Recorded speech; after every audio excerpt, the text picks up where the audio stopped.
नमस्कार दर्शकों, आप देखना शुरू कर चुके हैं जांजगीर दस्तक। छत्तीसगढ़ की शांत फिजाओं में इन दिनों अफीम की मादक गंध और उस पर मचे सियासी घमासान ने राज्य के पारे को 7वें आसमान पर पहुंचा दिया है। जो छत्तीसगढ़ अपनी धान की बालियों के लिए पहचाना जाता था, वहां अब मक्के की आड़ में अफीम उगाने के काले कारोबार का पर्दाफाश हो रहा है।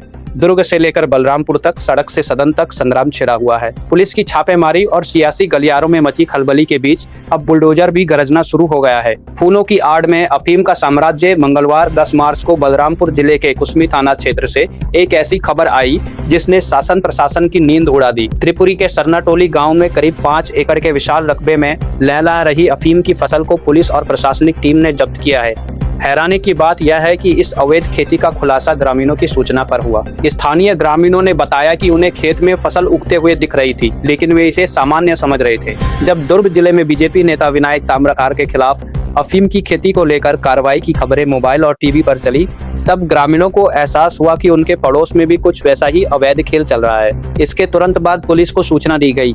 जांच में यह बेहद चौंकाने वाला तथ्य सामने आया है कि इस पूरे खेल के तार पड़ोसी राज्य झारखंड से जुड़े हैं। यह खेत गांव के रूपदेव भगत और कौशल भगत का है, जिसे झारखंड के कुछ लोगों ने फूलों की खेती करने के बहाने किराए पर लिया था। चूहीदार नाले पर बने स्टॉप डैम से पंप लगाकर इस 5 एकड़ की फसल को सींचा जा रहा था। पुलिस जांच में यह बात भी उभर कर आई है कि इन बाहरी लोगों ने जमीन लेने से पहले जसपुर जिले के ग्राम राजाडीपा निवासी एक भाजपा नेता से संपर्क किया था। वर्तमान में पुलिस ने मौके से 5 संदिग्धों को हिरासत में लिया है, जो खेत के पास झोपड़ी बनाकर रहते थे और फसल की रखवाली करते थे। कुसमी एसडीओपी आशीष कुंजाम के नेतृत्व में टीम पूछताछ कर रही है, जिसमें बड़े नामों के खुलासे की उम्मीद है। इस पूरे मामले की चिंगारी 6 मार्च को दुर्ग जिले के जेवरा सिरसा चौकी क्षेत्र के समोदा गांव से उठी थी। यहां पुलिस और नारकोटिक्स की संयुक्त टीम ने जब मक्के के खेत में छापा मारा तो अधिकारी भी दंग रह गए। मक्के की लंबी कतारों के बीच अफीम की खेती की जा रही थी, ताकि बाहर से किसी को शक न हो। इस केस ने तब राजनीतिक मोड़ ले लिया जब इसमें बीजेपी नेता विनायक ताम्रकार का सीधा नाम सामने आया। विनायक पर आरोप है कि उसने अपनी रसूख का इस्तेमाल कर इस अवैध धंधे को संरक्षण दिया और खुद इसमें संलिप्त रहा। दुर्ग में अफीम कांड के खुलासे के बाद मुख्यमंत्री के कड़े तेवरों का असर जमीन पर दिखने लगा है।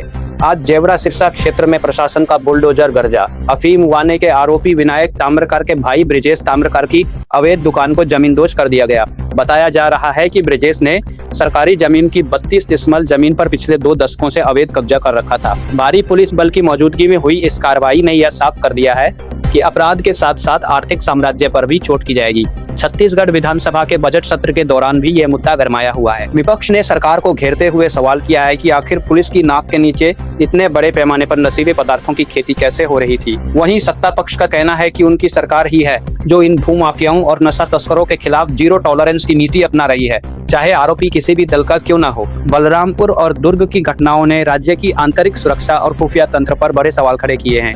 मुख्य रूप से 3 बिंदुओं पर जांच केंद्रित है। क्या छत्तीसगढ़ को अफीम तस्करी का नया ट्रांजिट हब बनाने की कोशिश की जा रही है?